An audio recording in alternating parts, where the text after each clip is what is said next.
अस्सलामुअलैकुम of camera stories के एक न्यू एपिसोड के साथ मैं हूं Mazhar Malik. Thank you so much and love you so much. आप सबके उस प्यार भरे फीडबैक का जो आप प्रोग्राम के नीचे कमेंट्स की सूरत में देते हैं या मेरे व्हाट्सएप पे अपना फीडबैक भेजते हैं। बहुत सारे लोगों ने जो मुझे एक बात लिखी है वो ये है, हम बहुत सारे शोज़ देखते हैं, हमें पता होता है कौन क्या दिखा रहा है, हम सब कुछ जानते होते हैं। बेसिकली हमारा मकसद होता है इन्वेस्टिगेशन देखना, पैरानॉर्मल एक्टिविटी, घोस्ट हंटिंग। बहुत सारे लोग एंटरटेनमेंट दिखा रहे हैं, हमें पता होता है वो हमें क्या दिखा रहे हैं, लेकिन आपका शो ऐसा है जिसको देख के हमें लगता है कि घोस्ट हंटिंग असल में ये होती है। लोकेशन पे जाके जो एक रेयर लोकेशन होता है वहाँ पे इन्वेस्टिगेशन करना। तो इसलिए आप जो इस तरह का फीडबैक देते हैं उसके लिए दिल से खुशी होती है कि आप सब प्रोग्रामों को देखने के बाद कम से कम ये ज़रूर समझते हैं कौन घोस्ट हंटिंग कर रहा है और कौन इन्वेस्टिगेशन की बजाय एंटरटेनमेंट दिखा रहा है। ये आपका फीडबैक है, मेरा नहीं है, मैं इस पर कुछ नहीं कहूँगा। सो इतना कहूँगा, thank you so much and love you so much. आज की स्टोरी जो मैं आज को आपको सुनाने जा रहा हूँ, उस स्टोरी को सुनने के बाद यकीन मानिए मैं हैरान हुआ, परेशान भी हुआ और अजीब सा हो गया।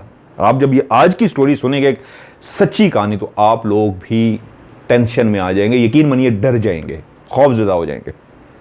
बहुत सारे लोग कहते हैं ना, मुझसे वैसे पूछते हैं जब फ़ैन मिलते हैं कि सर आज भी इस तरह की चीज़ें होती हैं।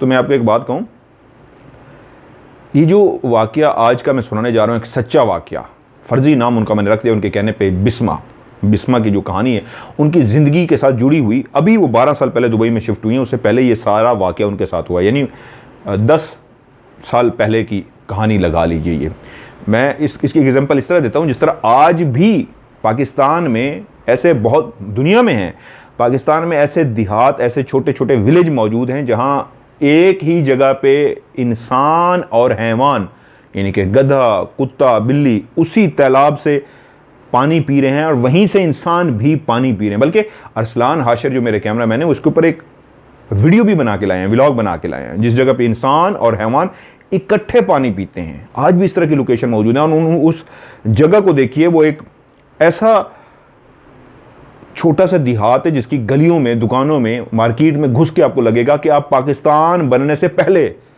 यानी 1947 से भी पहले की किसी मार्केट में घूम रहे हैं। आज भी वहाँ की दरो दीवार, वहाँ पे शॉप्स के गेट और सब कुछ ऐसा लगता है कि किसी, बल्कि आज भी उस जगह पे ऐसी बहुत सारी शॉप्स हैं जहाँ पे लाइट नहीं है, वो लालटेन या मोमबत्ती जला के बैठे हैं। उस व्लॉग के अंदर है फंजी टीवी, उसके चैनल का नाम है PHANJEE और आगे स्पेस देके टीवी, फंजी PHANJEE स्पेस देके टीवी। अरसलान हाशिर का ये चैनल है फंजी टीवी, इस पे जाके व्लॉग देखे गाँव के, तो आपको यकीन आएगा आज भी दुनिया कितनी पीछे है। आज भी सब कुछ हो रहा है, हमें शहर की ज़िंदगी में कुछ नहीं नजर आता, देहात में बहुत कुछ है। सो अरसलान की मेहनत को ज़रूर वो लाइक कीजिएगा, वीडियो को भी, और उसको सब्सक्राइब भी करें।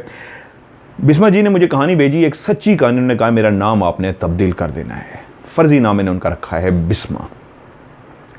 इन्होंने एक अपनी सच्ची कहानी मुझे पहले भी भेजी थी, कतर में जब ये रहती थी। उन्होंने कहा था इससे आगे जुड़ी हुई भी कुछ कहानियाँ जो मैं आपको भेजूँगी, और उनमें से एक कहानी जो उन्होंने भेजी है, उनके 3 बच्चे हो चुके थे। छोटा बेटा जो था वो 2 महीने का था, उसका नाम ओरिजिनल उन्होंने कहा है, मैं ओरिजिनल ही रख देता हूँ, उमर। 2 महीने का उमर और 2 बच्चे उनके बड़े, स्कूल जाने वाले बच्चे। अपने शौहर की इजाज़त के साथ वो पाकिस्तान आई होटल मैनेजमेंट का कोर्स करने के लिए।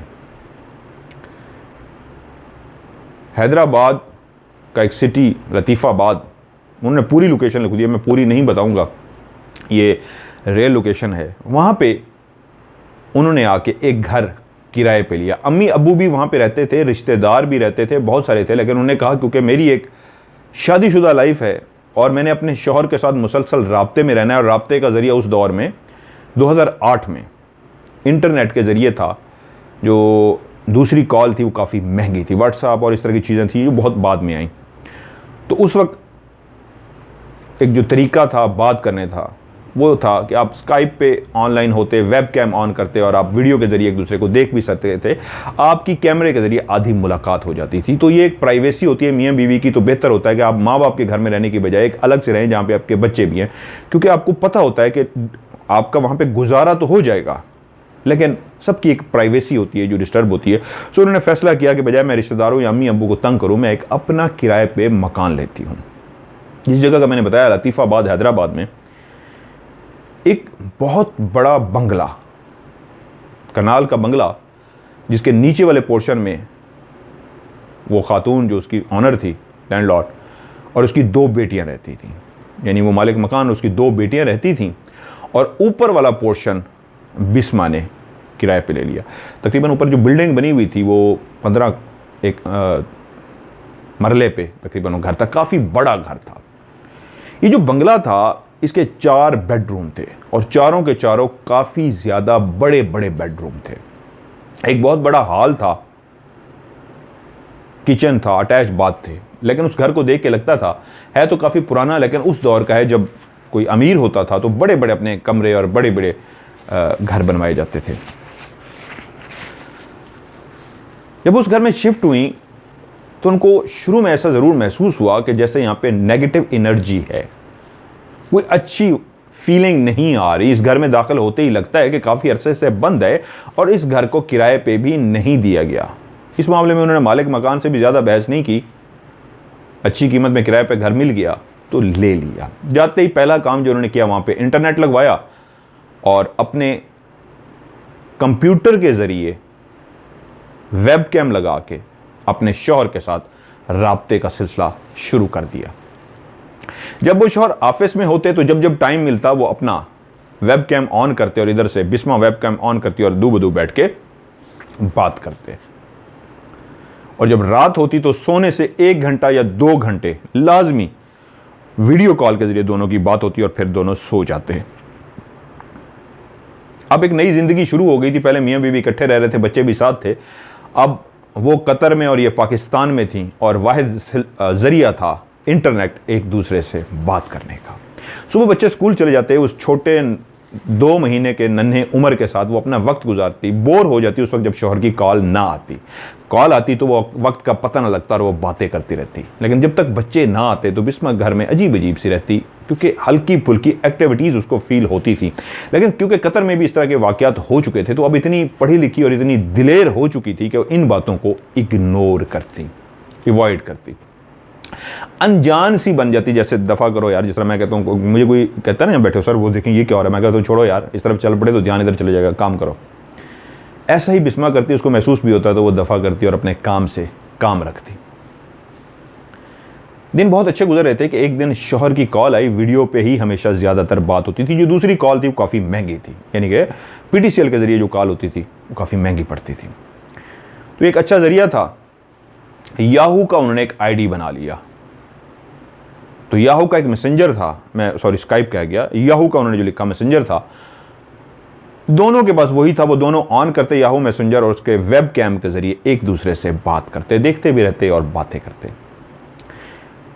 एक दिन बात करते करते शौहर ने एकदम से कहा, बिस्मा घर में तुम्हारे अलावा कौन है? बिस्मा ने कहा, मैं और उमर। क्यों? उसने कहा, मुझे लगता है घर में कुछ और कोई और भी है। उसने कहा, मेरे अलावा तो कोई भी नहीं है, आपको क्या लग रहा है? उसने कहा, वो खिड़की देखो जो तुम्हारे पीछे है। मुड़ के देखा खिड़की को। उसने कहा, हाँ क्या हुआ खिड़की को? उसने कहा, इस खिड़की का जो शीशा है वो बाहर कॉरिडोर की तरफ खुलता है। अच्छा, बिस्मा ने कहा, आगे बोलिए। उसने कहा, शीशे के अंदर देखो कोई झांक रहा है, बाहर से कोई अंदर देख रहा है, ये कोई मेल है, मर्द है। बिस्मा एकदम से चौंक पड़ी और मुड़ के उस खिड़की के शीशे की तरफ देखा जो बाहर की तरफ खुलता था। जो बाहर वाली साइड पे कॉरिडोर था, उनके शौहर बता रहे थे कि उस कॉरिडोर में कोई यकीनन है जिसका अक्स, जिसका फेस जो है शीशे में नजर आ रहा है और वो हिल रहा है, खड़ा देख रहा है। और जो बिस्मा ने उस शीशे की तरफ देखा तो वहां पे कोई भी नहीं था। उसने कहा, नहीं कोई भी नहीं है, आपका वहम है। उसने कहा, मेरा वहम नहीं है, मुझे क्लियर नजर आया है। उसने कहा, होता तो मुझे नजर आता। शौहर ने कहा, खैर एक काम करो, तुम यहाँ पे अकेली हो, मैं डरा रहूंगा, ऐसे मेरा वहम सा रहेगा। क्योंकि शौहर बेसिकली उनका एक शकी मिजाज शौहर था। तो वो समझ गई कि इनके दिल में कोई शक आ गया है, जबकि वो जानती थी ऐसा कुछ भी नहीं है। तो उसने कहा, ठीक है आप बताइए मैं क्या करूं? उसने कहा एक काम करो, जो तुम्हारा छोटा भाई है जो कॉलेज जाता है उसको अपने साथ बुला लो और वो यहीं पर रहना शुरू कर दे। उन्होंने कहा मुझे तो कोई मसला नहीं, आपका हुक्म सर आंखों पे, आज ही उसको बुला लेती हूं। और बिस्मा ने ऐसा ही किया, छोटे भाई को अपने घर ले आई। माँ बाप को भी कोई एतराज़ नहीं था कि बेटी अकेली है बच्चों के साथ, भाई साथ रहेगा, दिल लगा रहेगा, और कमरे भी इतने ज़्यादा हैं, कोई रहने का मसला भी नहीं है, अल्लाह का दिया। बिस्मा बेसिकली एक गरीब फैमिली से ताल्लुक़ रखती थी। उम्र उसकी उस वक्त 23 ईयर थी, 23 साल की, और जो शौहर थे उम्र में भी बिस्मा से काफ़ी बड़े थे। लेकिन बिस्मा हर तरह से कोशिश करती अपने शौहर को खुश रखे, क्योंकि उसके 3 बच्चों की ना सिर्फ माँ बन चुकी थी, बीवी तो थी, एक माँ भी बन चुकी थी, और वो नहीं चाहती थी ज़िंदगी में कोई ऐसी बदमज़गी हो कि हमारे रिश्ते में दरार पड़े। तो हर तरह से कोशिश करती शौहर को खुश रख सके। भाई आ गया, 10 बजे ये लोग सो जाते, सुबह वो उठता, तैयारी करता और कॉलेज चला जाता। बच्चे स्कूल चले जाते और वो अपने शौहर से बातें करती, वक्त गुजारती, खाना पकाती, और जब बच्चे स्कूल से आ जाते उनको खाना खिलाती। बीच बीच में जब शौहर की कॉल आती तो उससे बात भी करती। 3-4 बजे भाई भी कॉलेज से वापस आ जाता है, 2-3 बजे, और अच्छा वक्त गुजर जाता।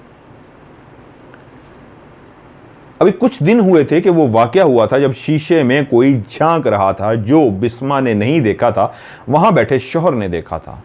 और अभी इस वाकये को कोई 2-3 दिन ही हुए थे कि भाई भी आगे रहना शुरू हो गया था कि एक दिन बात करते करते शौहर ने बिस्मा से पूछा, बिस्मा, मैंने उस दिन भी तुमसे कहा था कोई झांक रहा है और तुमने मेरी बात का यकीन नहीं किया। उस वक्त शौहर बोले थे एकदम से, अच्छा चलें कोई होगा। और ये जो अंदाज था, अच्छा चलें कोई होगा, बिस्मा समझ गई थी ये शक की इब्तिदा हो चुकी है। वो जब भी इस तरह बात करते थे, ठीक है तुम कह रही होगा, तो वो इसका मतलब ये शक कर चुके हैं। तो बिस्मा के भी बात ये दिल में थी कि मेरे शौहर के दिल में कोई शक सा पड़ चुका है। उन्होंने कहा जी जी बताइए आप क्या कहना चाह रहे हैं। उन्होंने कहा उस दिन भी मैंने तुमसे कहा था कि कोई शख्स झांक रहा है और तुमने मुझे कहा था कि नहीं है। ये तुम्हारे पीछे कौन बैठा हुआ है? ये एक ऐसा जुमला था जो बिस्मा के लिए भी हैरान कुन था। उसने कहा क्या कहना चाह रहे हैं आप? उसने कहा तुम मुझसे पूछ रही हो? जो तुम्हारे पीछे बैठा है इसको कहो कमर करके क्यों बैठे हो? अपने बाप की औलाद हो तो मेरी तरफ मुंह करो, मैं तुम्हें देखना चाहता हूं, कौन हो तुम? बिस्मा एकदम से गड़बड़ा गई कि ये क्या कह रहा है मेरा शौहर। वो समझ नहीं पा रही थी किस तरह की बात कर रहे हैं। उसने कहा उसी से पूछो जो तुम्हारे पीछे कमर करके बैठा है, मेरी तरफ मुंह क्यों नहीं कर रहा? तो एकदम बिस्मा मुड़ी और अपने पीछे देखा।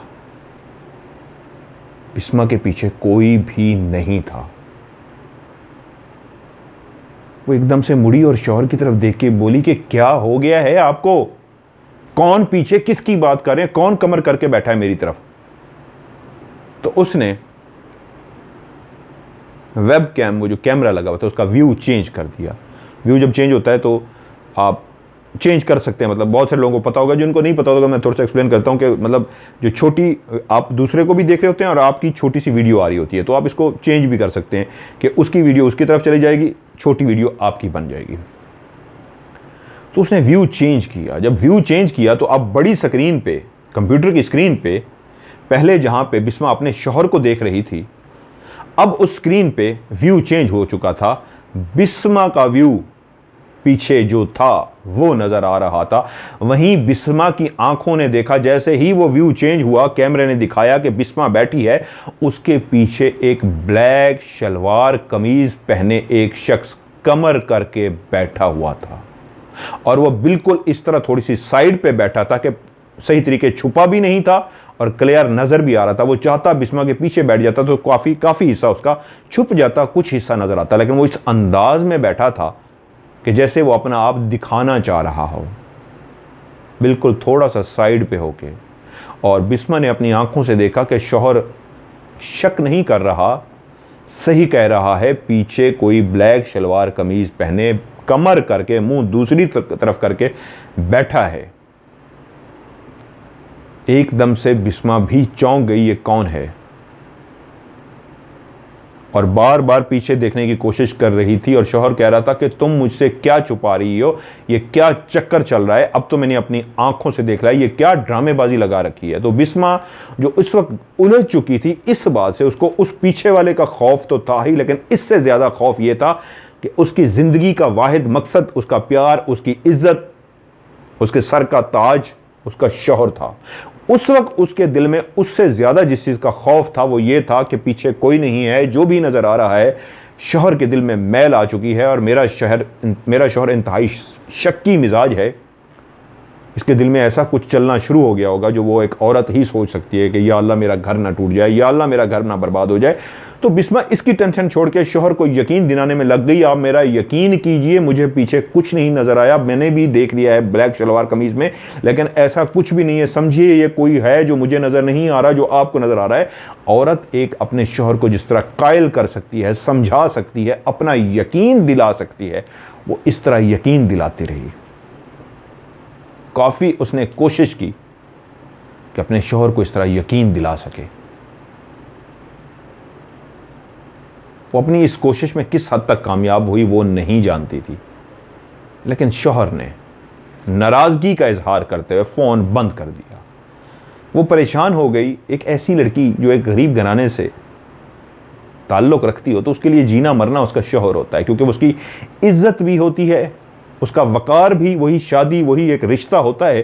टूटने की सूरत में मर्द हमेशा कसूरवार औरत को ही ठहराया जाता है। माशरा, मर्द नहीं, हमारा माशरा तलाक की सूरत में औरत को ही कसूरवार ठहराता है, मर्द को नहीं।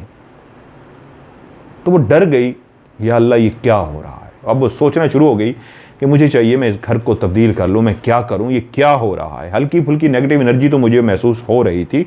स्टोर से कभी कभी बातों की भी उसको आवाज़ आती थी, लेकिन वो इसको इग्नोर करती थी। जिस तरह मैंने कहा ना शुरू में कि बस छोड़ दें, तो इस तरह कहती है छोड़ो, जो भी है दफ़ा करो, मेरा इससे क्या लेना देना। लेकिन वो समझ गई थी कोई एक्टिविटीज़ है। शौहर की नाराज़गी वो मोल नहीं ले सकती थी। शौहर खफा हो गया था। वो परेशान रही, करूं तो या अल्लाह क्या करूं। 2 दिन शौहर की कॉल नहीं आई। वो कोशिश करती रही, शौहर से उसका राब्ता नहीं हो सका। तीसरा दिन था।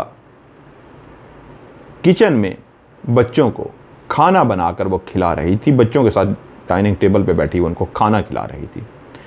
अंदर किसी वक्त उसको पता ही नहीं लगा शौहर की कॉल आई। उसका आईडी हर वक्त ओपन रहता था। वो अपने मैसेंजर को हर वक्त ओपन रखती थी ताकि किसी वक्त भी अगला कॉल करे तो उसको कॉल मिल जाए,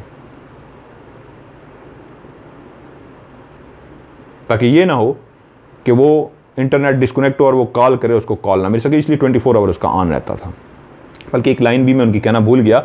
जब पहली दफ़ा शीशे में उनको नज़र आया था तो उसने कहा था अपने वेब कैम को उठा के वहाँ तक लेके जाओ, लेकिन क्योंकि सिस्टम उसके साथ वेब कैम लगा होता है और तार इतनी वेब कैम की लंबी नहीं थी कि वो वहाँ तक लेके जा सके, इसलिए वो उसको मजबूरन कहना पड़ा था कि मैं वहाँ तक नहीं लेके जा सकती, जिसकी वजह से शौहर के दिल में शक आ गया था। ये मुझे दिखाना नहीं चाहती, लेकिन हकीकत में तार ही छोटी होती है वेब कैम की। वो किचन में बच्चों को खाना खिला रही थी तो एकदम उसके कानों ने आवाज़ सुनी, बेल हो रही है। वो भागती हुई अंदर गई। मैसेंजर पे उसने कॉल अटेंड की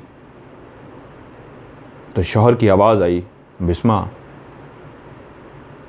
तुमने मेरे भरोसे को, एतमाद को तोड़ दिया है। मुझे तुमसे ये उम्मीद नहीं थी। आज मेरा भरोसा किरची किरची हो गया है। आज तुमने मुझे मार डाला है, आज तुमने मुझे ख़त्म कर दिया है, तुमने सब कुछ तबाह कर दिया। तो वो हैरान हुई, मैंने आपका भरोसा इसलिए तोड़ दिया कि फ़ोन उठाने में थोड़ी सी देर हो गई। ये आप कैसी बात कर रहे हैं, क्या हो गया आपको? फ़ोन उठाने में क्या थोड़ी सी देर हुई? मैं बच्चों को खाना खिला रही थी और इतनी सी बात पे आपका भरोसा टूट गया। तो शौहर की आवाज़ आई, झूठ बोलना बंद करो। तुम मेरे साथ झूठ भी बोलना शुरू हो गई हो। तुम उस शख्स के साथ सामने बेड पे जो कुछ भी कर रही थी, तुम्हें नहीं पता वेब कैम उस वक्त ऑन था और मैं बैठा सब कुछ देख रहा था। और उसके बाद शौहर के मुंह से आंखों से आंसू निकलना शुरू हो गए। वो रोना शुरू हो गया कि तुमने मुझे बर्बाद कर दिया है। उस शख्स के साथ रंग रलियां मनाते हुए, गलत हरकत करते हुए, सेक्स करते हुए मैंने तुम्हें देख लिया है और तुम मेरे साथ ये कह रही हो कि क्या किया है मैंने? तुमने मुझे बर्बाद कर दिया, तुमने मुझे तबाह कर दिया है।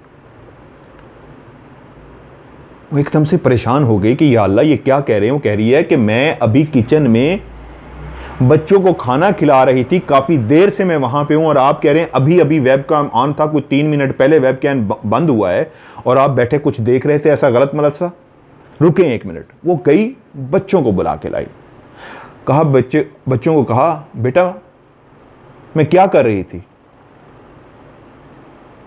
उन्होंने देखा सामने पापा हैं और वही जवाब सुनना चाहते हैं। उन्होंने पापा की तरफ मुंह करके कहा, पापा मामा हमें खाना खिला रही थी। फिर माँ ने पूछा, बेटा मैंने क्या पकाया है? उन्होंने कहा, पापा मामा ने चिकन बिरयानी बनाई है। तो उसने पूछा, मैं कितनी देर से बेटा आप लोगों के साथ? उन्होंने कहा, पापा जब से हम स्कूल से आए, मामा तो हमारे साथ ही किचन में बैठी हुई है, मैं स्कूल से आए हुए 1 घंटा हो गया है। बाप ने बेटों से कहा, अच्छा ठीक है बेटा आप बाहर जाओ, मैंने आपकी मामा से बात करनी है। उन्होंने कहा, अच्छा पापा। बच्चे बाहर चले गए और वो गुस्से में बोली कि आप मेरे ऊपर इस तरह का शक कर रहे हैं? सुन लिया आपने बच्चों से? तो शौहर ने कहा, आज शदीद दुख इस बात का है कि तुमने बच्चों को भी झूठ बोलना सिखा दिया है। तुम ये हरकतें करते हुए साथ साथ बच्चों को यह भी सिखा रही हो साथ में कि पापा की कॉल आ जाए तो पापा के सामने झूठ बोलना है। तुमने बच्चों को भी झूठ बोलना सिखा दिया कि वो मासूम से अब झूठ बोलना शुरू हो गया। और गुस्से में उसने फोन अपनी कॉल डिस्कनेक्ट कर दी, उसने फोन बंद कर दिया। वो एकदम से गुमसुम सी खड़ी हो गई कि या अल्लाह ये क्या माजरा है, मैं शौहर से क्या बात करूं, क्या हो गया मेरे शौहर को? मैं बच्चों के साथ 1 घंटे से किचन में बैठी खाना खिला रही हूं और वो मुझे कह रहा है कि बिस्तर पे ये कैसे मेरे ऊपर घटिया इल्जाम लगा रहा है मेरा शौहर। वो अल्लाह की तरफ भी देखे और या अल्लाह मैं अपने घर को कैसे बचाऊं, क्या माजरा है, मैं क्या करूं? वो सारा दिन सोचती रही, दिमाग उसका उलझ सा गया। वो चुप गुमसुम अजीब सी हो कि सारा दिन खामोश रही कि यहां तक कि रात गुजर गई। अगला दिन शौहर ने भी कॉल नहीं की, वो भी हिम्मत नहीं कर सकी शौहर को कॉल करने की कि हो क्या रहा है, मैं करूं तो क्या करूं। बिस्मा दिमागी तौर पे मफलूज हो रही थी कि ये क्या है, शौहर ने कल कैसी बातें की हैं। मैं जो शौहर के अलावा किसी का सोचना तो दूर की बात, किसी को देख तक नहीं सकती, मेरे ऊपर ऐसे घटिया इल्जाम लगा रहा है शौहर मेरे ऊपर। अगला सारा दिन भी बगैर एक दूसरे से बातचीत किए बगैर गुजर गया। रात हो गई। उसी रात भाई एहसास में था, परेशान सा था, उसको इतना ज़्यादा हो गया था कि मियाँ बीवी में ज़रूर कोई लड़ाई हुई है। छोटा भाई था और वो समझ गया था कि दोनों चुप हैं, आज फ़ोन पे भी बात नहीं हुई, रात को भी बात नहीं हुई। तो इसलिए कि बहन उदास सी थी, खामोश सी थी, डरी हुई सी थी, वो बहन के ही कमरे में सो गया। एक बात तो क्लियर थी, क्योंकि खिड़की में कोई था या नहीं था बिस्मा सोच सकती थी कि वहम था, शक था। लेकिन दूसरी दफ़ा जो ब्लैक शलवार कमीज में पीछे कमर करके बैठा था वो ज़रूर था। वो बिस्मा ने खुद अपनी आंखों से कंप्यूटर पे देखा था। शौहर अगर शकी मिजाज था तो शौहर को नज़र भी आ रहा था, वो सिर्फ शक नहीं कर रहा था, उसकी आंखें कुछ देख ज़रूर रही थी। अब अगर वो ये इल्ज़ाम लगा रहा था कि वो किसी के साथ बिस्तर पे थी और वेबकैम ऑन रह गया था गलती से, उसको नहीं पता था कि वेबकैम ऑन है, तो वहाँ पे जो कुछ हो रहा था वो कह रहा था ये मैंने देख लिया। और मर्द के लिए इससे ज़्यादा बर्दाश्त से बाहर होती है बात अगर वो अपनी बीवी को किसी और के साथ देख ले। इस तरह के ख्यालात उसके एक दिमाग में चल रहे थे और वो उसका दिमाग फट रहा था। भाई अपनी बहन की इस परेशानी को देखते हुए बहन के साथ ही बड़ा सा रूम था, दूसरे बिस्तर पर सो गया कि बहन बहुत उलझी हुई है, डिस्टर्ब है, मुझे इसका ख्याल रखना चाहिए। लाइट ऑफ कमरे की, बहन भी शायद सो चुकी थी। भाई भी ये सोचते सोचते या अल्लाह इनके बीच में क्या चल रहा है। इस मिजाज की फैमिली थी कि वो मामलात में दखल नहीं दे सकता था, बहन से डायरेक्ट बात भी नहीं कर सकता था। वो भी लेट गया। थोड़ी देर के बाद बेल बजी। बेल बजने पे ना सिर्फ भाई जागा बल्कि बिस्मा भी जाग गई। दोनों अपने अपने बिस्तर से उठ के बैठे। भाई ने लाइट जलाई तो बिस्मा ने कहा, इस वक्त ये कौन हो सकता है? भाई ने कहा, बाजी आप बैठे, मैं देखता हूँ। वो एकदम से नीचे गया, दरवाज़ा खोला तो ये देख के हैरान रह गया कि मम्मी और पापा दरवाजे पे खड़े हैं। वो उन दोनों को लेके ऊपर आया। बिस्मा भी माँ बाप को रात के इस टाइम पे देख के परेशान हो गई, क्योंकि उन दोनों के चेहरों से परेशानी झलक रही थी कि वो भी खैरियत से नहीं आए, काफ़ी परेशानी में आए हैं। बिस्मा ने सलाम दुआ के बाद पूछा मामा पापा से कि क्या हुआ, खैरियत से आना हुआ? तो उन्होंने कहा है कि हमें तुम्हारे शौहर का फ़ोन आया था और उसने हमें कहा है कि आप फ़ौरन इसी लम्हे घर पहुँचें।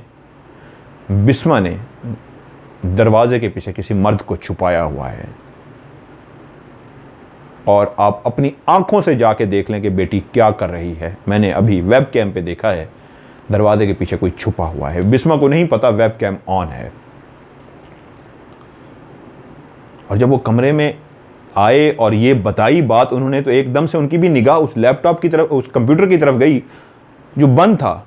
तो उससे पहले कि कोई और जवाब देता, भाई छोटा जो था बोल पड़ा कि ये कैसी आप बात कर रहे हैं, आज तो कंप्यूटर ऑन ही नहीं हुआ रात से। वेबकैम तो दूर की बात है, सिस्टम ही ऑन नहीं हुआ।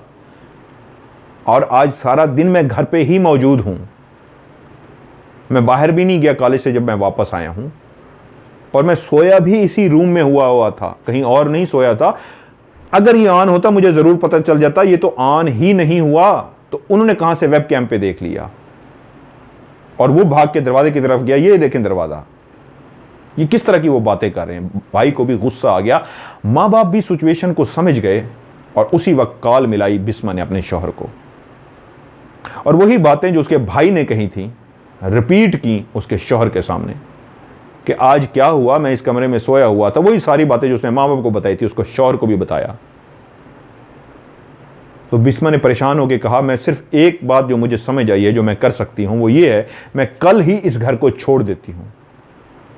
क्योंकि जो कुछ भी हो रहा है इस घर में हो रहा है, मैं इस घर में नहीं रहूंगी, मुझे आप इजाजत दें, मैं कल ही इस घर को छोड़ देती हूं। तो शौहर ने आगे से एक जुमला कहा, फिर मैं तुमसे बात कैसे करूंगा। बिस्मा लिखती हैं, मुझे ऐसे लगा कि इस फिक्रे में उनकी मोहब्बत झलक रही है, उदासी झलक रही है। मैं इनसे कुछ सवाल पूछना चाह रहा था, लेकिन अभी वो यूएई में है, मेरी उनसे फ़ोन पे बात भी हुई है बिस्मा से, कह रही थी कल बात करेंगे। यही एक दो सवाल थे जो मैंने उनसे पूछना था कि आप दूसरे घर में शिफ्ट हो जाती तो मे बी आप 3-4 दिन तक, हफ्ते तक नेट लगवा सकती थी। लेकिन शायद मेरा जो ख्याल है, मुझे समझ आई, ये शौहर का मतलब ये था कि इतने दिन मेरी अगर तुमसे बात नहीं होगी तो मैं कैसे रहूँगा। मुझे जो समझ आई, क्योंकि एक प्रोसीजर होता है ना पाकिस्तान में, उस वक्त आप जब फ़ोन लगवाते हैं, क्योंकि उस घर में ऑलरेडी फ़ोन होगा तो उनको इंटरनेट मिल गया होगा। मामा पापा के घर गरीब सी, उन्होंने कहा मैं एक फैमिली से थी, पहले फ़ोन लगता, और फ़ोन का प्रोसीजर एक लंबा प्रोसीजर था। उस वक्त महीने 2 महीने लग जाते थे, और उसके बाद जाके उनका इंटरनेट लगता। डिवाइसेस नहीं थी उस वक्त, फ़ोन के ज़रिए से नेट मिलता था। तो शायद उस शौहर ने यही कहा था, मैं खुद से जवाब देता हूँ क्योंकि ये लॉजिकली है, मुझे भी याद आ गया, उस दौर में पिक्सल के अलावा नेट नहीं चलता था। तो माँ बाप के घर में फ़ोन नहीं होगा तो महीना 2 महीने लग जाते, फ़ोन लगवाते, फिर इंटरनेट लगता। तो शौहर ने कहा मैं फिर फ़ोन पे मेरी बात नहीं होगी तो मैं कैसे गुजारा करूँगा। तो उसको इस बात में शौहर की मोहब्बत झलकती हुई नज़र आई। तो उसने कहा ठीक है, मैं अभी फ़िलहाल यहीं रह जाती हूँ।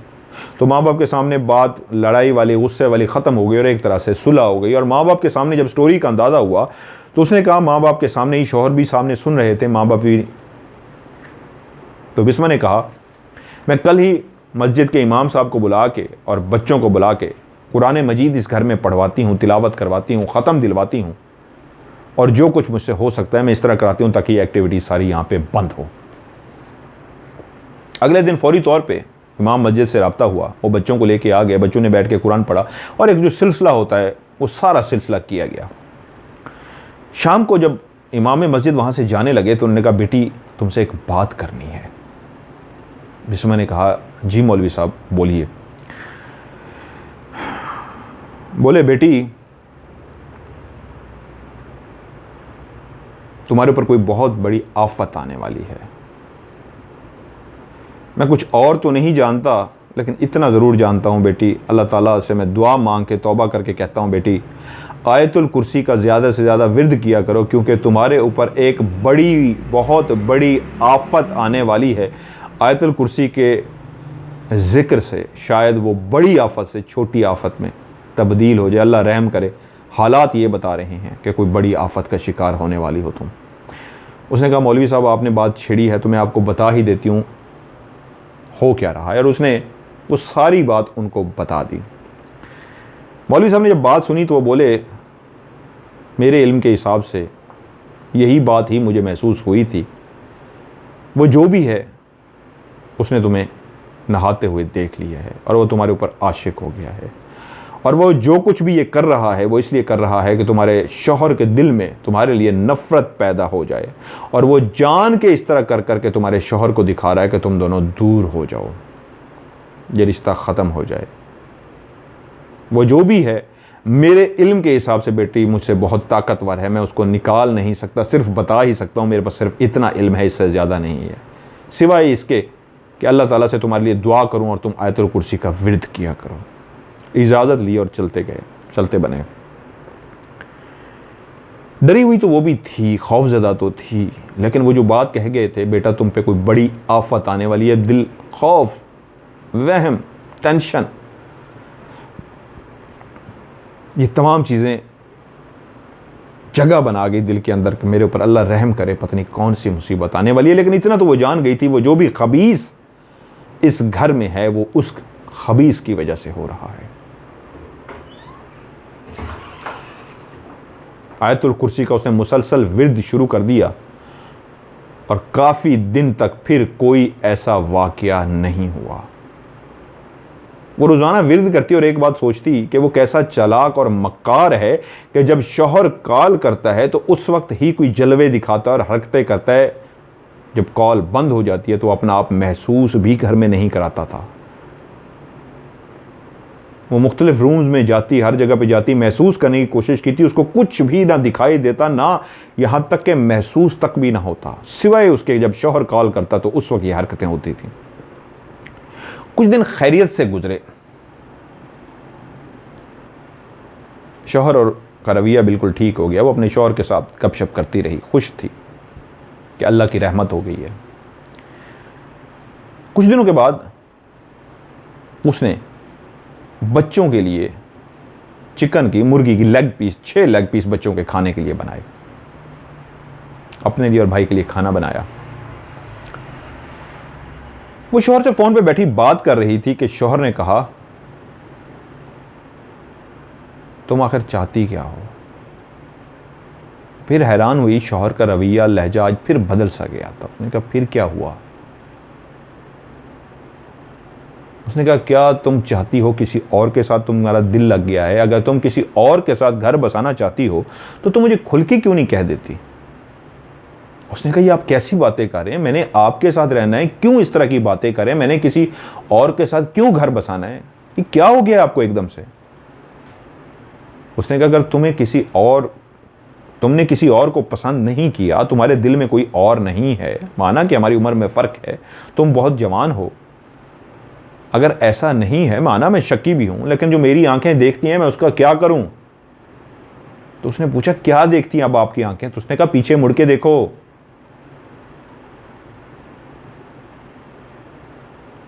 और जब उसने पीछे मुड़ के देखा, उसने कहा कुछ भी नहीं है। तो उसने कहा फिर वही बात ना, हमेशा की तरह झूठ के कुछ भी नहीं है, चलो मेरे कैमरे पे देखो। और उसने वेब कैम का जब व्यू चेंज किया, उसने देखा कैमरे पे, तो आज वो पहले वाला शख्स नहीं, कोई एक और शख्स बैठा मुर्गी की टांग हाथ से पकड़े मुंह से ऐसे खाए जा रहा है। और ये वही लेग पीस थे जो उसने बनाए थे बच्चों के लिए। उसने कहा अब बताओ ये कौन है जिसको बुला के घर में खाने खिला रही हो। फिर उसने मुड़ के देखा, पीछे कोई नहीं है, और सामने कैमरे की तरफ देखा तो फिर उसको कैमरे में नजर आया जो पीछे बैठा हुआ था वो बोटी को भी खाता और यूं करता, जैसे कोई एक खबीस गलीज इंसान गलत इशारा करता है किसी को देख के, ऐसे यूं करता। और ये फ्लाइंग किस वाला इशारा वो बिस्मा की तरफ कर रहा था, शौहर को दिखाने के लिए कि ओ लव यू, इतना मज़ेदार तुमने मेरे लिए खाना बनाया है। शौहर सर पकड़ के बैठ गया, क्या चाहती हो तुम। वो जो तुम्हारा यूं कर करके शुक्रिया अदा कर रहा है, तुमने उसको इतना मज़ेदार खाना खिलाया, कौन है ये। एकदम से वो उठी और एकदम से घबरा गई, ये क्या हो रहा है। और बिस्मा कहती है कि जब मैं अपनी सीट से खड़ी हुई, मैंने हेडफोन वो कानों से उतारे, माइक और हेडफोन के जरिए आप बात करते थे, और जब पीछे उस जगह पे गई तो मेरे पूरे जिस्म ने ऐसे झुरझुरी से ली, मुझे ऐसे लगा कि मैं बर्फ के बुलाक के अंदर हूं, ठंडा यक वो जगह थी। एक अजीब सा वहां पे मौसम था, पूरे कमरे के टेम्परेचर से वो अजीब सा एक टेम्परेचर था। और एकदम से वो किचन की तरफ भागी, वो बॉक्स उठाने के लिए जिसके अंदर उसने चिकन की लेग पीस रखी हुई थी। शौहर को कह के गई कि मैंने 6 लेग पीस बच्चों के लिए बनाई थी, मैंने इस शख्स को नहीं दी, मैं इसको नहीं जानती, मैं अभी आपको लेग पीस दिखाती हूं। वो जो दूर से ये कहती और चीखती फिर रही थी, वो बॉक्स उठा के लाई और कहती ये देखें। शौहर ने कहा खाली है ये, और उसने मुड़ के देखा तो वो खाली था। उसने कहा कहां है? शौहर ने पूछा। वो 6 लेग्स चिकन की जो तुमने बच्चों के लिए बनाई थी, उसको पेश करके अपने यार को बुला के उसको खिला के, और वो इतने मजे से खा खा के यूं तुम्हें फ्लाइंग किस दे के तुम्हारा शुक्रिया अदा कर रहा है इतने मजेदार खाने पे, और मेरे आगे झूठ पे झूठ, मैं बगैरत इंसान हूं, ये तुमने मुझे बगैरत समझ रखा है। तो वो एकदम से घबरा गई और बच्चों से पूछा कि तुम लोगों ने बच्चों ये पीस खाए हैं? तो जो कमरे के बाहर बच्चे खड़े थे उन्होंने कहा नहीं मामा, हमने तो नहीं खाए। तो उसने गुस्से से वो बर्तन जमीन पे फेंका और परेशान हो गई कि वो क्या करे। उसने गुस्से में कहा मेरी समझ में कुछ नहीं आ रहा, मैं क्या करूं?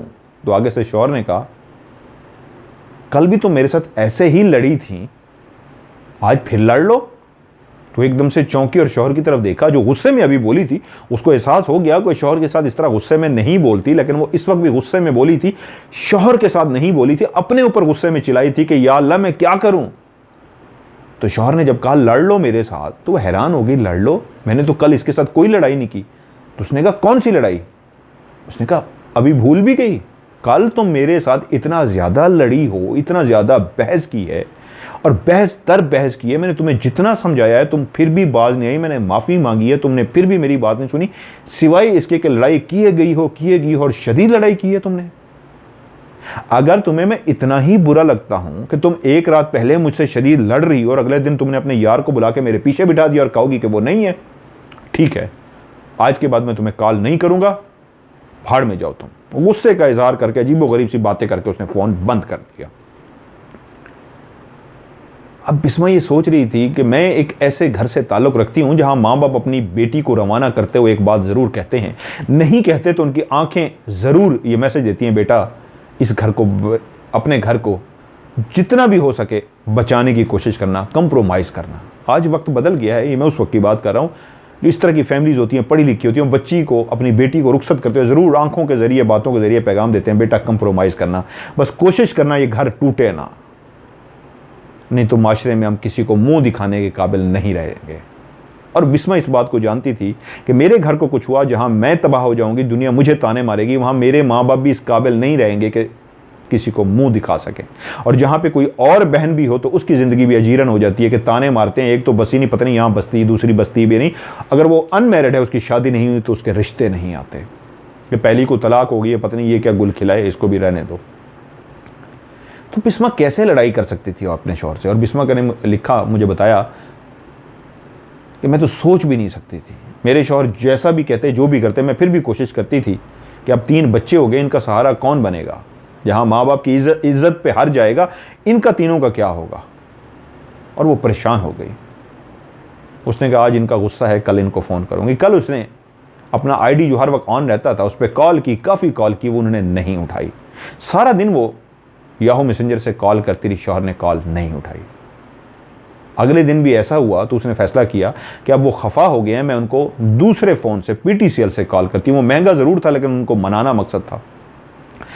कई दिन गुजर गए, शौहर ने कॉल नहीं उठाई।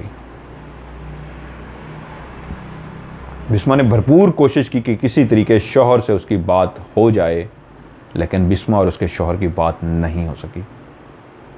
कुछ 7-8 दिन, उन्होंने कई दिन लिखे हैं, मेरा अंदाज़ा है 7-8 दिन हुए होंगे। 7-8 दिन के बाद फिर उसने याहू मैसेंजर से नहीं, वही PTCL का फ़ोन उठाया, कॉल मिलाई तो शौहर ने कॉल उठा ही ली। खुश हो गई कि चलें शुक्र है शौहर ने कॉल उठा ली, हेलो कैसे हैं आप, और ऐसे बातचीत शुरू हो गई। और पहला जुमला जो उसने कहा कि मैं आपको इतने दिनों से कॉल कर रही थी, आप मेरी कॉल क्यों नहीं उठा रहे थे? शौहर का कहका सुनाई दिया। शौहर ने कहा मुझे पता था तुम यही ड्रामा खेलोगी मेरे साथ। नहीं सॉरी, मैं भूल गया। शौहर जब करिए मैंने हेलो की तो शौहर ने कहा आ गई तुम्हें हम मेरी याद, कर लिया तुमने फ़ोन? तो बिस्मा कहती है कि मैंने उनको कहा मैं तो कई दिनों से आपको फ़ोन कर रही थी, आप मेरा फ़ोन नहीं उठा रहे थे। तो आगे से शौहर ने कहा मुझे पता था तुम यही ड्रामा खेलोगी, तुम यही झूठ बोलोगी कि मैं तो इतने दिनों से कॉल मिला रही थी और आप कॉल नहीं उठा रहे थे, तुमने मुझे एक दिन भी कॉल नहीं की। बिस्मा हैरान हो, परेशान कि मैं तो आपको सारा दिन कॉलें मिला रही थी, इतने दिनों से आपसे रब्ता कर रही थी, आप मेरी कॉल नहीं उठा रहे थे। और शौहर गुस्से में बोल पड़े कि तुम क्यों झूठ पे झूठ बोल रही हो, तुमने एक दिन भी मुझे कॉल नहीं की, इस तरह की ड्रामेबाजी कर रही हो। आज उनका लहजा उखड़ा उखड़ा सा था, क्योंकि उन्होंने हेलो करते ही तंज किया था, आ गई आपको मैडम मेरी याद। वो यकीन दिलाने की कोशिश कर रही थी कि मैं आपको रोज़ाना कॉल करती रही, लेकिन आपने मेरी कॉल नहीं उठाई। उसने कहा अच्छा ओके ठीक है, पैसे अपने ज़ाय मत करो, क्योंकि तुम्हें अब पैसों की ज़रूरत होगी, तुम एक काम करो, कैमरे पे आओ ज़रा। वो हुक्म दे के फ़ोन बंद कर दिया। वो समझ गई वो वीडियो पे मुझसे बात करना चाह रहे हैं। बिस्मा ने वीडियो कॉल की, उन्होंने नहीं उठाई, दूसरी दफ़ा कॉल की नहीं उठाई, तीसरी दफ़ा कॉल की नहीं उठाई। मजबूरन उसने फिर पीटीसीएल से कॉल की तो शौहर ने उठा ली।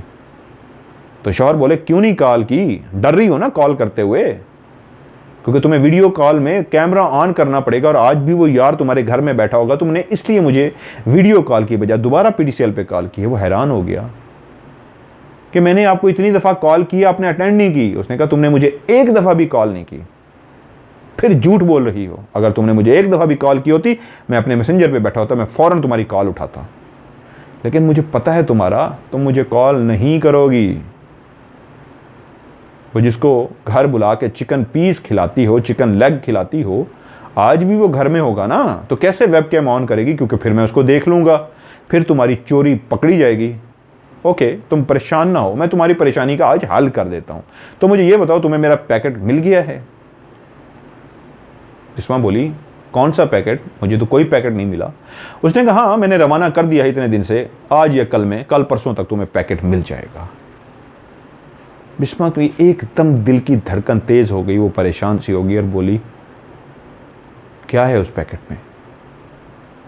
तो शौहर की आवाज़ आई तुम्हारी आज़ादी, मैंने तुम्हें तलाक लिखकर भेज दी है, आज से तुम आज़ाद हो। अब मैं तुम्हें डायरेक्ट सामने भी कह देता हूँ और पेपर भी भेज चुका हूँ, मैं तुम्हें अपनी ज़िंदगी से आज़ाद करता हूँ, और तुम जिसे पसंद करती हो, जिसको घर में बुला के रखती हो, अब जाओ खुलकर उसके साथ अपनी ज़िंदगी गुजारो, जिस तरह दिल करता है तुम करो, मेरी तरफ से तुम आज़ाद हो।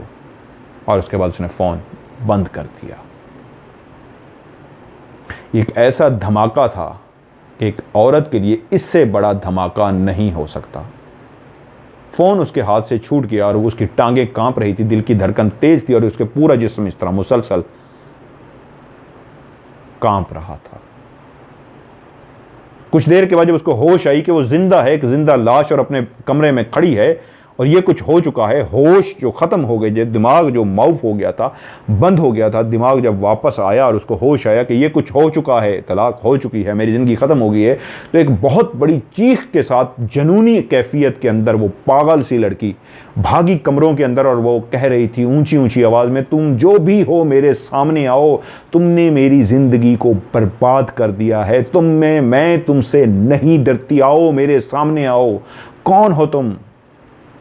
और वो एक कमज़ोर सी मजबूर सी लड़की चीखें मार मार के उसको बुला रही थी, जो वेब कैम में आके ये हरकतें करता था। और एक जगह पे इसी तरह चीखते हुए जब उसने कहा अब डरते क्यों हो, मेरे सामने क्यों नहीं आते, आओ मेरे सामने, तो उस वक्त ऊंची आवाज़ में एक बहुत बड़ा कहका सुनाई दिया, जैसे खुशी से कोई ऊंचा खुश होकर कहका लगाता है, हंसता है, तो कोई हंस रहा था।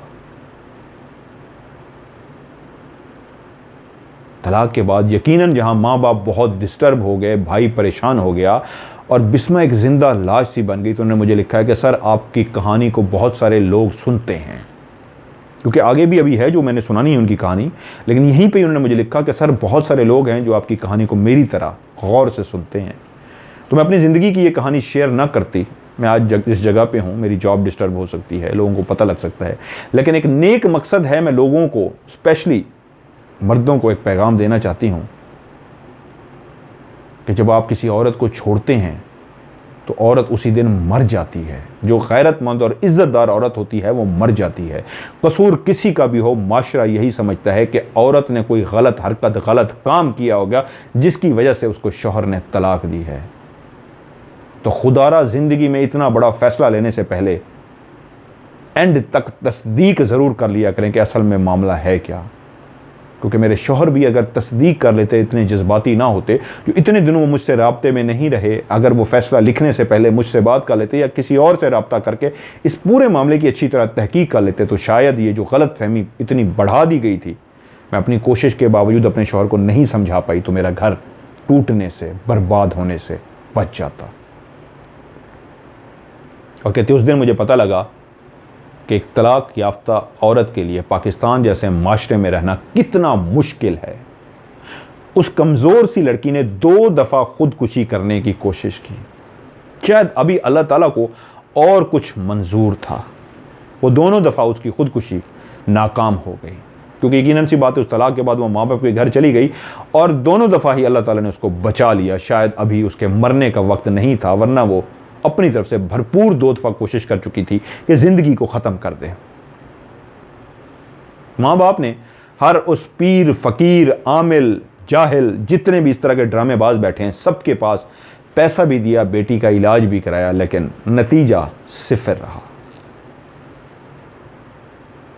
और एक दिन ऐसा भी आया, इन्हीं दिनों में, तलाक के कुछ दिन बाद ही, कि बिस्मा को लगा कि वो जो भी था, जो उसको नज़र नहीं आता था, उसने उसके साथ एक दफ़ा जिस्मानी ताल्लुक़ भी बना लिया। और उस दिन वो डरी और उस दिन उसके बाद उसने फ़ैसला किया वो अपनी ज़िंदगी को ख़त्म कर देगी। वो जो ना नज़र आने वाला है, जब वो उसके शौहर बनने की कोशिश कर रहा है, तो उसने अपने आप को मारने की कोशिश की, क्योंकि वो एक गैरतमंद लड़की थी और फिर बच गई। तो माँ बाप जितना पैसा लगा सकते थे, जितनी उन बेचारों की हिम्मत थी, ताकत थी, जितनी भी उनके पास पैसा था, वो हर जगह पे भागे, बहुत इलाज कराने की कोशिश की, लेकिन नतीजा सिफर रहा। बिस्मा को अपनी ज़िंदगी से नफ़रत हो चुकी थी। उसके लिए सब कुछ उसका शौहर था, उसके लिए सब कुछ इज्जत था। असल में उसकी वो सर का ताज था। उसकी औरत की इज्जत उसका शौहर होता है। वो जो धब्बा लग गया था, हर कोई उसको अजीब निगाह से देखता। बिस्मा कहती है बहुत सारे लोग तो मुझसे डरना शुरू हो गए थे, खौफजदा होना शुरू हो गए थे। ऐसे ऐसे ताने मुझे मारे जाती, ऐसी ऐसी बातें सुनने को मिलती कि दिल करता है मैं अपने आप को फिर से मार डालूं। लेकिन वहीं पे कोई एक मस्जिद के इमाम मिले और उन्होंने घर आके जब पढ़ाई की, चेक की, तो उन्होंने कहा वो जो भी है वो तुम्हारे साथ जुड़ चुका है, इस वजह से उसने तुम्हारे साथ ताल्लुक़ भी कायम किया है। बेटा तुमने एक काम करना है, अब तुमने हर वक्त बावजू होके रहना है, और स्पेशली जब वो रात को तुम्हारे पास आने की कोशिश करेगा तो तुमने एक काम करना है, नमाज पढ़ने के बाद कोशिश करनी है वज़ू ख़त्म ना हो। वज़ू के अंदर ही तुमने अव्वल व आखिर दरूद शरीफ और 3 दफ़ा आयतुल कुर्सी पढ़नी है। आयतुल कुर्सी पढ़ने के बाद तुमने अपने जिस्म पे फूंकना है और उसके बाद सो जाना है। और बिस्मा ने इसको ज़िंदगी का मामूल बना लिया। वो हर वक्त वज़ू में रहती, रात को सोने से पहले अव्वल व आखिर 3 दफ़ा दरूद शरीफ पढ़ के, अव्वल व आखिर दरूद शरीफ और 3 दफ़ा आयतुल कुर्सी पढ़ के सो जाती, और सुबह उठ के वो जो उन्होंने पानी पढ़ के दिया था वो पानी पी लेती। मैं भी इस तरह पानी बना के देता हूँ, और उसका तरीका ये होता है जब पानी ख़त्म हो जाए तो आपने ख़त्म नहीं होने देना होता, उसी के अंदर सादा पानी और ऐड कर लेते हैं तो वो पानी बढ़ जाता है। उसको बढ़ाते रहना होता है, मतलब आप पीते जाएं, पानी और डालते जाएं, पीते जाएं, पानी और बढ़ाते जाएं। वो भी कहती है ऐसे ही वो करती गई। ये तकलीफ दे दिन जो थे ये सारे, वो कहती हैं तकरीबन 6 महीनों पे मुहित थे। 6 महीने इस तरह बहुत कुछ हुआ। और एक दिन ऐसा हुआ कि उसके पेट के अंदर इतना शदीद दर्द हुआ कि वो मजबूर हो गई माँ बाप कहने पे कि मुझे हॉस्पिटल लेके जाइए, मुझे क्या हो रहा है। माँ बाप उसको डॉक्टर के पास लेके गए, वो समझे शायद अपेंडिक्स है या जो भी वो समझ सकते थे। उन्होंने सारे चेकअप किए तो उन्होंने कहा इसको कुछ भी नहीं है, हमने जितने भी टेस्ट करने थे कर लिए हैं, हमें तो समझ नहीं आया कि इसको क्या हो रहा है, कोई समझ नहीं आई इसको क्यों पेट में दर्द हो रहा है। तो वो घर आई और सोचती रही, पेट में जो मुसलसल दर्द था, तकलीफ दे था, कि ये क्यों हो रहा है। तो उसके जहन में आया कि मुझे अक्सर कॉन्स्टिपेशन रहती है, यानी कि कब्ज़ रहती है, तो बाज़ औक़ात जब शदीद कब्ज़ हो जाए तो उसमें भी शदीद पेट में इस तरह दर्द होता है। तो उसने कहा शायद कहीं ये कब्ज़ की वजह से ना हो, कॉन्स्टिपेशन की वजह से ना हो। वो सीधा वॉशरूम के अंदर गई, लेकिन वहाँ पे उसकी आंखों ने जो मंजर देखा, वो कहती हैं एक बहुत बड़ा क्रिस्टल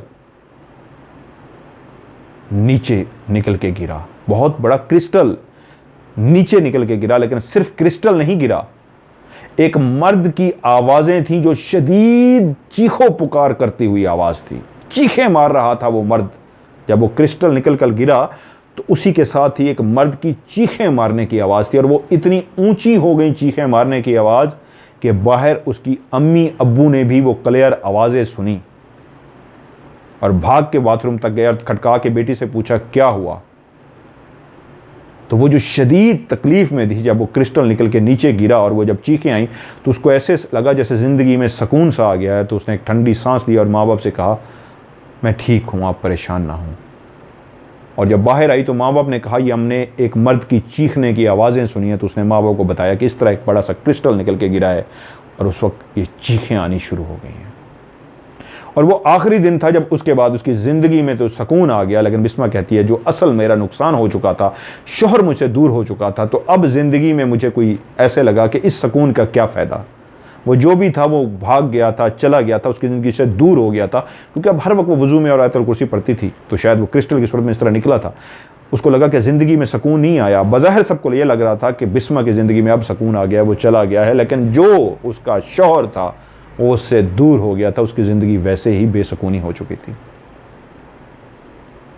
कुछ अर्सा बाद उसने फैसला किया कि बच्चों के लिए और माँ बाप के लिए मुझे स्ट्रगल करनी होगी और जीना पड़ेगा। कहती है मैं 12 साल पहले दुबई शिफ्ट हो गई। आज वो एक अच्छे मकाम पे हैं दुबई में, अच्छी पोस्ट पे हैं, उनका नाम है, लोग उनकी बहुत रिस्पेक्ट करते हैं। वो अपना 12 साल हो गए दुबई में, उनको वो अपना एक मकाम बना चुके हैं। उनके पास डिप्लोमा था होटल मैनेजमेंट का, और होटल मैनेजमेंट में ही हैं वो, और होटल मैनेजमेंट में एक अच्छी पोस्ट पे हैं। उन्होंने कहा आज मेरे पास अल्लाह का दिया सब कुछ है। मेरे जो शौहर थे जिन्होंने मुझे तलाक दे दी थी, उन्होंने भी एक और शादी कर ली, उनके भी बच्चे हैं, लेकिन बिस्मा ने शादी नहीं की। अब वो अपनी ज़िंदगी गुजार रही हैं तो उन 3 बच्चों के लिए गुजार रही हैं जो उसके साथ जुड़े हैं, और अपने माँ बाप के लिए गुजार रही हैं। उन्होंने शादी नहीं की। आज वो कह रही हैं सर मैं बहुत खुश हूँ। मेरे साथ और भी वो कह रही हैं कुछ वाक़यात हुए हैं जो इंशाल्लाह मैं आपको आगे भेज दूँगी। और मैं कहूँगा बिस्मा जी, बिस्मा तो आपका फ़र्ज़ी नाम है, जो भी आपका असल नाम है, आप मुझे ज़रूर वो वाक़यात भेजिए, मैं उनको भी कहानी में शामिल करूँगा। लेकिन आपका जो मैसेज है वो मैंने लोगों तक पहुँचा दिया कि खुदारा खुदारा खुदारा हाथ जोड़ के, आपकी भी बहनें हैं, आपकी भी बेटियां हैं, किसी को भी तलाक देते हुए 1000 दफ़ा नहीं, लाख दफ़ा नहीं, करोड़ दफ़ा सोचिए कि आप क्या करने जा रहे हैं। कहीं ऐसा ना हो एक गलत फहमी की बुनियाद पे आप अपने घर को तबाह कर बैठें, तो आप खुदा के भी मुजरिम होंगे, उस औरत के भी मुजरिम हैं। क्योंकि बिस्मा ने कुछ नहीं किया था, उसका कोई गुनाह नहीं था। वो अपने शोहर को अपने सर का ताज समझती थी, अपनी इज्जत, अपना भरम समझती थी। अगर शोहर थोड़ी सी बर्दाश्त का मुजाहरा करता तो ये घर बच जाता, ये ना टूटता। वो जो भी था वो तो चाहता यही था ये घर टूट जाए। तो फ़र्ज़ अब सारा शोहर पे था, किसी से मशवरा करता, बड़ों को डालता, हौसला करता, तो ऐसा ना होता। एक कहानी थी, सुनाते हुए शायद आज मैं भी इमोशनल हुआ हूँ। सो बिस्मा जी, अल्लाह ताला आपको सब्र दिया भी है, अल्लाह ताला आपको खुशियाँ दे। मैं आपके लिए दिल से ढेर सारी दुआ करता हूँ, और बाकी लोग भी आपके लिए दुआ गो हैं कि आपकी ज़िंदगी आगे बहुत खुशियों भरी गुजरे। तो आप लोग भी अपनी स्टोरी सेंड कीजिए मुझे जी, मेरे व्हाट्सएप के नंबर पे +9231366500, और लिख के भेजें, और या आप मुझे वॉइस मैसेज रिकॉर्ड करके भेजें mmtvraz@gmail.com। इस पर आप मुझे मेल भी कर सकते हैं। बिस्मा ने मुझे मेल की है, तो mmtvraz@gmail.com ये मेरा ईमेल एड्रेस है। इस पर आप मुझे मेल करना चाहे मेल भी कर सकते हैं। आपकी कहानी को मैं प्रोग्राम में लाजमी शामिल करूँगा। बहुत सारे लोगों ने कहानी भेज के पूछा अभी तक आपने हमारी कहानी क्यों नहीं सुनी, तो आपको मैं बता दूं, मैं पहले कहानी नहीं सुनता, मैं उसको सेव कर लेता होता हूं। जब आपका नंबर आता है तो उस वक्त कहानी को ताज़ा बैठ के सुनता हूं, याद करता हूं, जो बात समझ नहीं आती उस बंदे को फ़ोन करता हूं, उससे तफसील पूछता हूं, और सारी कहानी उसी वक्त सोच के फिर मैं बैठ के सुनाता हूं। इसलिए जब आपका नंबर आएगा तो इंशाल्लाह आपकी कहानी को सुनूंगा भी सही, और उसको प्रोग्राम में शामिल भी करूंगा। ऐसा नहीं है कि किसी की कहानी प्रोग्राम में शामिल नहीं होगी, सबकी होगी, लेकिन जो मुझे फेक लगेगी वो नहीं होगी। सो अपना ढेर सारा ख्याल रखिएगा।